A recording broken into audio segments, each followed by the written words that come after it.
Hi, I'm Cliff Taylor, and I serve as Associate Director of Bands at Mississippi State University. In my career, I've also taught elementary, middle school, high school, community college students, and since 2007, I've led the band program at the Starkville Homeschool Music Cooperative. One of the most important things you do in your job, if not the most important, is select the music your band will study, rehearse, and perform. The music your students play is, for all practical purposes, your curriculum and your textbook.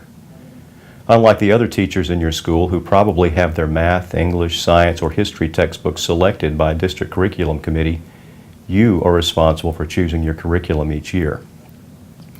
When I use the word curriculum, I mean a set of planned experiences. Your curriculum consists of the activities your students engage in and the learning outcomes that are a result of those activities. By the time my students leave me, they will have done these things and they will demonstrate that they have learned these concepts. To adapt a line that Dave Ramsey gives regularly in relation to designing a budget, your curriculum consists of what you plan to do with your band on purpose, on paper, before you begin your year.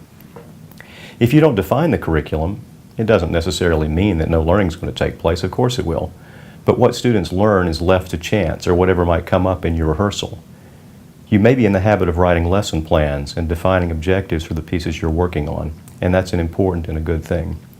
But this is often a very short-term or nearsighted kind of curricular thinking, in which you're only concerned about teaching what's immediately necessary to play the music you're currently working on. You need to take the long view. What should my students be able to do when they finish 3 or 4 years in my program? A very common, but I think flawed curriculum model in our profession is what I call the inverted curriculum.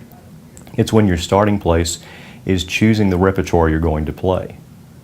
You begin by saying, I have decided that I'm going to play these pieces with my concert band this year. These pieces that you choose are going to dictate the objectives. What you teach is whatever can be taught using those particular pieces as the textbook. We can, and we do, teach a whole host of objectives using our chosen repertoire, but the model is upside down because there are too many objectives that are potentially left out. What about all of the musical issues that are not addressed in these pieces we're performing this semester? And the problem is magnified the fewer pieces you play in a year. If you're so concerned about making a good rating at contests that you practice only 3 pieces exclusively all semester, you're not giving your students a comprehensive musical education. You're just teaching them how to play those 3 pieces.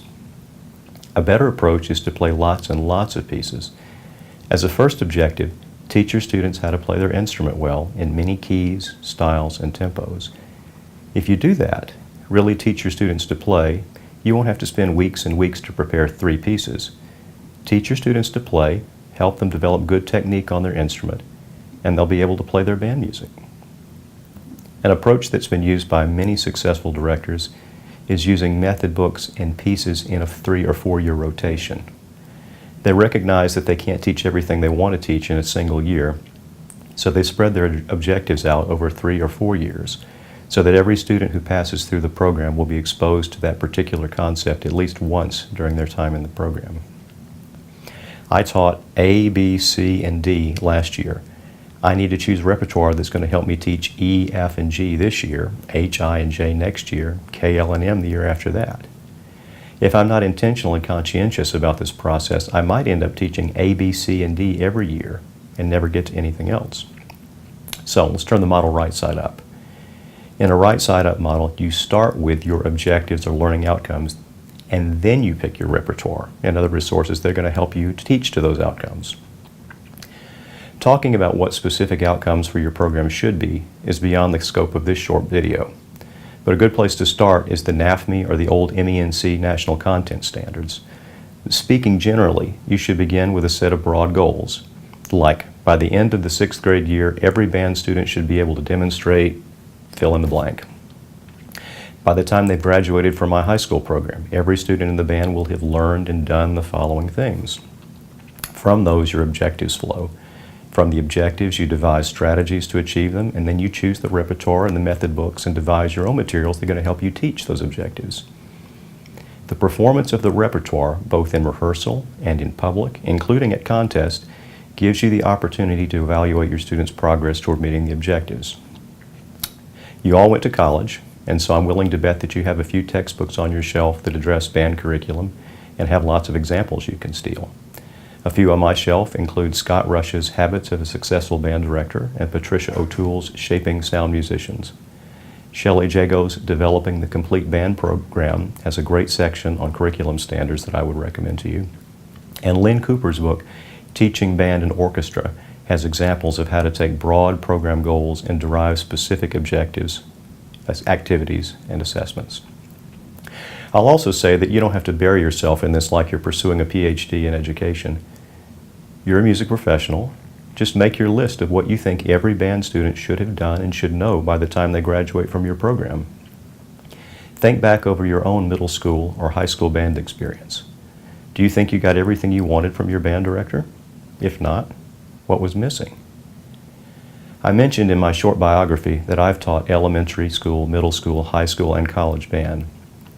While the students at each level perform at a progressively higher level of technical skill and musical sophistication, in a sense, as a band director, I'm teaching the exact same thing at every level. Cognitive psychologist Jerome Bruner calls this the spiral curriculum. Bruner's idea is that you explore the same concepts over and over, while gradually increasing the depth or complexity of your exploration. The general curriculum is the same in every grade. The specific objectives get more and more complex with each passing year. I'm teaching my homeschool band beginners the same stuff I'm teaching the MSU band. I'm just presenting it in a way that they can understand. And we're performing it at a level that's appropriate for their ability. The musical concepts I teach are the same at every level, whether it's middle school or high school or college band. What are those concepts? Again, in this format, there isn't time for lots of specifics, but speaking broadly, we should be teaching characteristic tone, technique, articulation, balance, blend, intonation, expression, and do this at every level. It should be your goal to teach concepts in an intentional way before applying it to the repertoire. I never want my students to encounter something for the very first time when they're sight reading a new piece. I don't want them to ask me how I finger a particular note or how do you count this rhythm, because I covered that already. In most cases, when students sight read a new concert band piece, they should be applying what they've already learned how to do. And I believe that most of the music your band plays should be well within their ability. It's okay to have a few harder pieces to stretch your students and help them grow their technical ability to the next level. But if they spend all their time just fighting trying to play the notes and rhythms, you'll never get around to addressing things like expression, dynamics, phrasing, balance, blend, and intonation. We want our students to be able to perform the music, not just the notes. Playing music for them should be fun, not frustrating. It should be something we all look forward to, and we should get to spend as much time as possible learning to play expressively. I mean, that's the overall objective, starting with the beginners and doing the spiral all the way up to the college level. We teach tone and intonation and technique and balance and blend and phrasing so that we can get to the place where we aren't just playing the notes. We transcend the notes and we get to experience the music that the composer had in mind. One more thing about curriculum, and I've already mentioned it, but I think it bears repeating. You learn a lot about music by playing a lot of music. The primary activity of any successful band program curriculum is the concert band, and that concert band should have a thick folder with lots of quality pieces in it. You should read new music all the time and rehearse good literature for the sake of rehearsing it, whether or not you actually perform it. Playing a lot of music and a lot of different styles of music means you're addressing lots of different competencies, and that's delivering a comprehensive curriculum to your students. To teach any particular objective, whether it's a key area, a time signature, a style, or particular technique, there are potentially hundreds of pieces of music out there you could select. So how do you go about making the selection? First, go for quality. Life is short, and the time you have with your students, 3 to 4 years, is really short. There's so much good music out there, you shouldn't waste any time playing junk. Before you choose a piece, ask yourself, is this piece one of the finest examples of its type in the repertoire? If it isn't, drop it and get another one. As a new teacher, there are lots of resources to find pieces, and a few are the National Band Association Selected Music List, the UIL or University Interscholastic League Prescribed Music List, and the Teaching Music Through Performance in Band book series. Older successful directors are also a great source for finding good pieces. A place that isn't always a good source for finding quality literature is a music publisher's website, for the simple reason that their motive is to make a profit. And to do that, they're going to offer for sale what they think people will buy. And unfortunately, mass appeal and musical worth don't always go hand in hand. If you talk to experienced directors, composers, conductors, and professional players, and you ask them, what do you think makes a great piece that's worthy of study? You're likely to get a wide variety of answers. While there aren't necessarily any right or wrong answers to the question, here are a few opinions of mine to get you thinking. I think good music is well constructed. It has a logical form and development and has a satisfying conclusion. It should have a dramatic shape, coherent ideas, and natural transitions. Good music has interpretability. It allows you as the conductor and your students as the performers opportunities to be expressive. It has an emotional impact. Good pieces distinguish themselves in some way and sound different from other pieces. They're interesting, and they become more interesting the more you work with them and study them. They don't get boring over time. Above all, I think a characteristic of good music is that it has variety. It has variety of scoring. There are unique color combinations of instruments. There is solo playing and solo playing. There's variety of which instruments have the melody. There are lots of diverse colors and instrumental combinations. There are interesting textures. There's a variety of dynamics, and the rhythmic material varies also. There's variable tempo. It's not all in one key. The key changes. The harmonies are fresh and interesting. Great pieces to me also have a good balance of unpredictability but still inevitability. There are enough musical surprises to sustain my interest, but there's never a sense of randomness, and the music leads to a satisfying conclusion. Finally, another thing to consider is the timelessness of certain pieces. While you might not be able to put into words why a particular piece of music continues to be performed decades or even centuries after it was composed, the fact is great music has a timeless quality, something to say to every generation.